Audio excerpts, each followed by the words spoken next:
Well, good evening from New York and welcome to Piers Morgan Uncensored. Probity at the BBC matters. It matters because every British person with a television has to pay for the BBC, and because it's a national institution. Millions of people trust it. It represents Britain across the world. So the public has every right to expect that the people running it are fit to bear that responsibility. And once again, they appear to have let us down. This weekend, a major BBC presenter was pulled off air, suspended, and then reported to police over grave and explosive claims that he paid a teenager for explicit sexual pictures. Tonight, a lawyer for the alleged victim, now aged 20, sensationally rejected the claims made by his mother to the Sun newspaper as rubbish. Well, a letter to the BBC says nothing inappropriate or unlawful has taken place between our client and the BBC personality. The statement came from a prestigious law firm, the same one which used to work with the late Queen. That, of course, prompts other questions.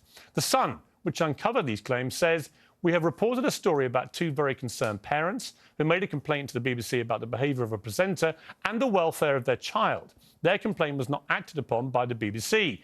We've seen evidence that supports their concerns. It's now for the BBC to properly investigate." Well, the alleged victim's mother told The Sun he started paying her child at the age of 17. Payments soared to £35,000, it's alleged, over 3 years, fuelling a crack cocaine addiction in the young person involved. The mother didn't ask The Sun for any money. In her words, "All I want is for this man to stop paying my child for sexual pictures and stop him funding my child's drug habit." Now, there are clearly many, many unanswered questions about these claims. Undoubtedly, there will be more claims made, probably as this show is even airing.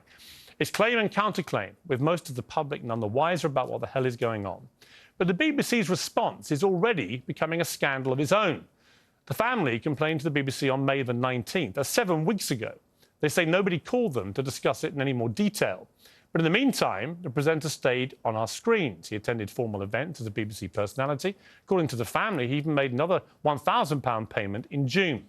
The Sun splashed its story on Friday night, and the BBC didn't seem to be able to tell even the BBC what it was doing about it. Yesterday, we did have the announcement that the unnamed presenter in question has been suspended by the BBC. The BBC said in a statement, the BBC first became aware of a complaint in May. New allegations were put to us on Thursday of a different nature, and in addition to our own inquiries, we've also been in touch with external authorities in line with our protocols. So the BBC tells the BBC it can't verify the claims about the BBC, but the BBC is investigating, says the BBC to the BBC, and on it ran. And, of course, they all know exactly who the presenter is that they're all talking about. All weekend, other male BBC presenters, who've got absolutely nothing to do with this story, have been wildly defamed and abused and shamed online. These include Gary Lineker, Nikki Campbell, Jeremy Vine, Ryan Clark, all outed, supposedly, by idiot armchair detectives as the presenter involved in this scandal. And the BBC left them hanging out to dry, forcing them to issue their own furious, and sometimes not so furious, but just accepting denials, accepting because what else can they do, given how social media operates? But these unfounded claims are disgusting and defamatory. If I were one of those BBC personalities who's been dragged through the mud like this, I'd be suing the people on social media that do this with impunity. And those who make those allegations need to realise that it's serious. It's not a game. You're actually trashing people's entire reputations just for the clicks, and that's not acceptable.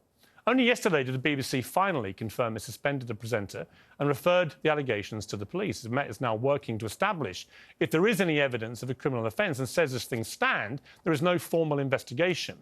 Of course, this is the same BBC that flew a helicopter over Sir Cliff Richard's house after false allegations were made against him. The same BBC that harboured Jimmy Savile, that woeful, loathsome predator, for decades. The same BBC and the same Director General Tim Davie, though, who acted without hesitation to suspend Gary Lineker because he tweeted something he didn't like about refugees.